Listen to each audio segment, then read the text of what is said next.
Reinforcement learning made reasoning models far smarter, but it usually needs labeled data, questions with known answers. What if you only have the raw test set, with no answer key?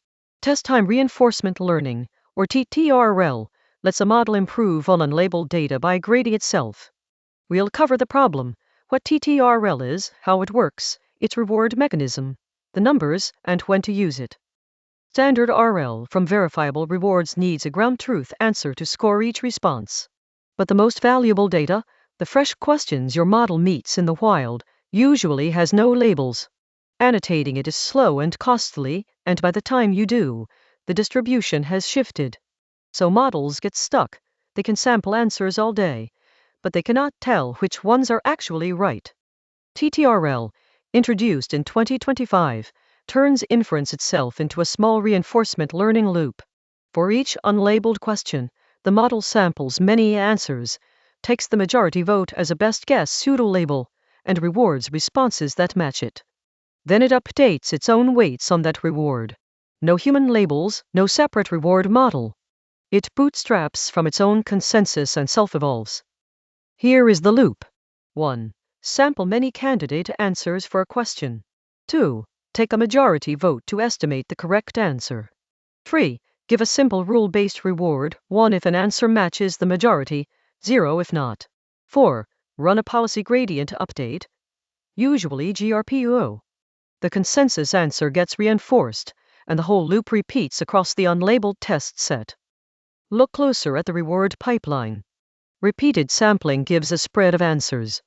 Majority voting collapses them into one estimated label, the same self-consistency trick used at inference. That label defines a rule-based reward that scores every response. It only needs the final answer to be extractable, so it stays cheap and verifiable, even though the label itself is only a guess. Here is the surprising part. Estimated labels are often wrong, only 20 to 50% correct on hard benchmarks. Yet the reward built from them can be over 90% accurate. Why? A wrong answer rarely matches the majority, so it still earns a 0, which is the correct penalty. Noisy labels, but clean rewards. That gap is exactly why TTRL works. How is this different from ordinary RL from verifiable rewards? RLVR needs a labeled dataset or a checkable environment. With no ground truth, it simply cannot compute a reward. TTRL drops that requirement and manufactures rewards from the model's own agreement. The trade-off: RLVR's rewards are exact, while TTRL's are estimated, so it leans on an already capable base model. It also joins a family of test time methods. Test time scaling, like plain majority voting, spends more compute at inference but never updates the model.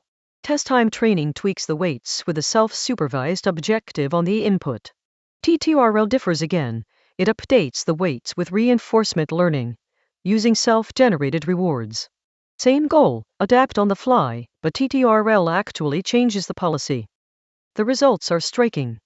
On the TUF AIME 2024 math benchmark, TTRL lifted Q1 2.5 Math 7B's pass at 1 accuracy from about 17% to 43%, roughly a 160% jump, using only unlabeled test questions. Across AIME, AMC, and Math 500 it averaged near 84% gains, often approaching models trained with real labels. Where does it shine? Continually adapting to a live stream of new, unlabeled problems. Squeezing more out of a strong base model when annotation is impossible or too slow. Domains with clear, checkable answers, like math, code, and structured tasks, where a majority vote is meaningful. And research into self-improving agents that learn from their own experience instead of waiting for humans. Encode the ideas compact. Sample a batch of answers, extract each final answer, and take the majority as your pseudo-label. Define a reward that returns 1 for matching the majority and 0 otherwise. Feed those rewards into a GRPO update, and loop over the unlabeled set. The open-source TTRL repository builds exactly this on top of standard RL stacks like VRL. So when should you reach for it?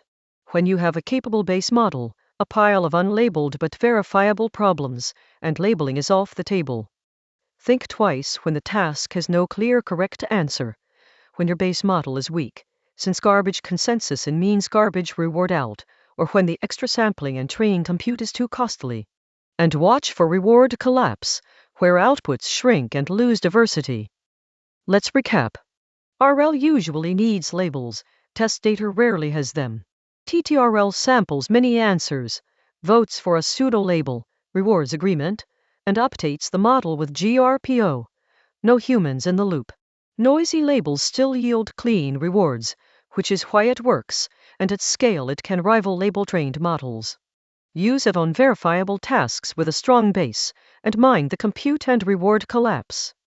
That's test-time reinforcement learning, a model that turns its own consensus into a teacher and improves on data no one labeled. Did this make TTRL click? Follow for plain English GenAI breakdowns, and save this for the next time someone tells you that you need labels to learn.